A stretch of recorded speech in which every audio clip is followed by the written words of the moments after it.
नमस्कार दोस्तों। आज हम एक बड़े ही रोचक विषय पर बात करना चाहते हैं। रोचक जो कि पल पल बदलता है, हर पल बदलता है।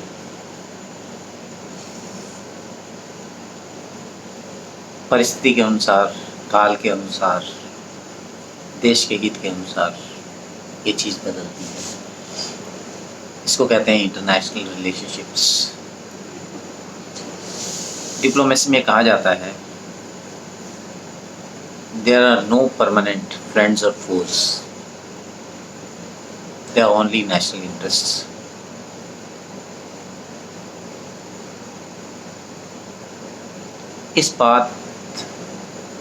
इस विषय पर इस वक्त बात करना इसलिए भी उचित लगता है कि अभी हाल में ही पिछले 15 दिन में ही हमने बहुत सारे रिश्तों को बदलते हुए देखा है। जैसे ही अमेरिका ने अपने घोर दुश्मन के साथ सीक्रेट डील की, वैसे ही रविशंकर जी भागे भागे ईरान होते हुए पहुंच गए रशिया।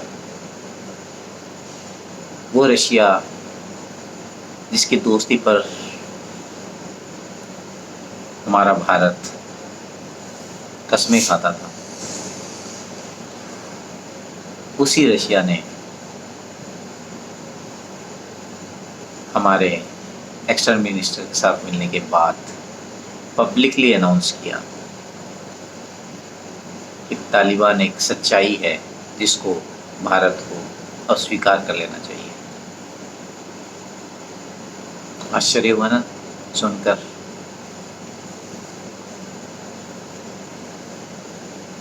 खैर,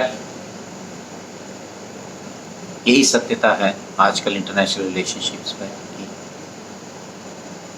आजकल ही नहीं, हम थोड़ा पीछे चले जाएं तो हम देखेंगे अमेरिका और चाइना कितना क्लोज थे आज से कुछ वर्ष पहले, और आज अमेरिका और चाइना की रिलेशनशिप्स देख सकते हैं किस स्तर पर है। आज से कुछ साल पहले तक भारत और अमेरिका की रिलेशनशिप्स कैसी थी, आज वो स्ट्रेटेजिक पार्टनरशिप कहते हैं। आज से कुछ साल पहले रशिया जो आंख बंद कर भारत का सपोर्ट करता था, आज उसकी रिलेशनशिप भारत के साथ में वो गर्माहट नहीं है, और उसका झुकाव जो है थोड़ा, हम जानते हैं हमारे पड़ोसी की ओर ज़्यादा बढ़ रहा है।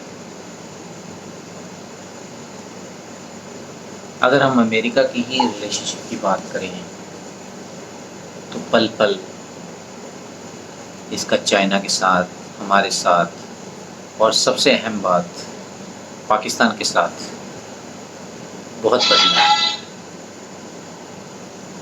पाकिस्तान जो इनका स्ट्रेटेजिक एलाय होता था, आज वो इमरान साहब इनके फ़ोन की इंतज़ार कर रहे हैं,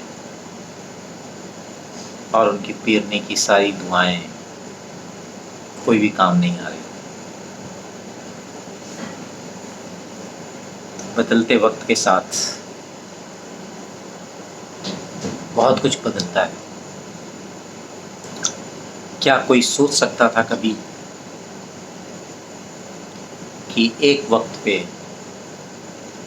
अमेरिका तालिबान के साथ मिलकर रशिया को उखाड़ फेंकेगा, और फिर उसी तालिबान को दरकिनार कर अफ़गानियों के साथ एक सरकार बनाएंगे जो कि वो 20 साल तक चलाएंगे, और वो 20 साल तक चलाने के बाद फिर अचानक वो एक गुप्त समझौता करेंगे तालिबानियों के साथ,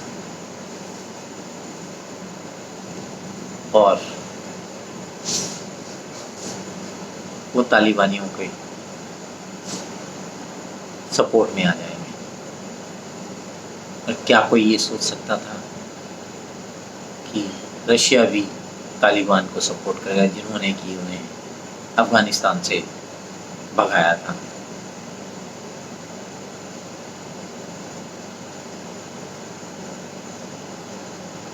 सब कुछ पल पल बदलता है, अभी भी कुछ भी क्लियर नहीं है। अभी भी जो ये ब्लास्ट हो रहे हैं, इनको ISIS के ऊपर ब्लेम किया जा रहा है। शायद ये भी एक पार्ट का, एक उस बड़े नाटक का एक हिस्सा था, जो कि मेरे हिसाब से थोड़ा कुछ गड़बड़ हो गया। गड़बड़ यूँ हुआ कि जो ब्लास्ट हुए उसमें कुछ अमेरिकन कमांडोज की भी डेथ हो गई, क्योंकि ISIS को भी इस सीन में लाना था और तालिबानियों को प्रोजेक्ट करना था कि वो अब सुधर गए हैं, वो एक डेमोक्रेटिक सेटअप में काम करना चाहते हैं, क्योंकि उनको भी कुछ फंड्स देने थे। लेकिन सारा माजरा कुछ गड़बड़ हो गया। ये मेरा पर्सनल व्यू है, हो सकता है गलत भी हो, बट अब सीन कुछ बदल गया है। वो जो हमलावर था उसके भी लिंक्स पाकिस्तान के साथ पाए जा रहे हैं।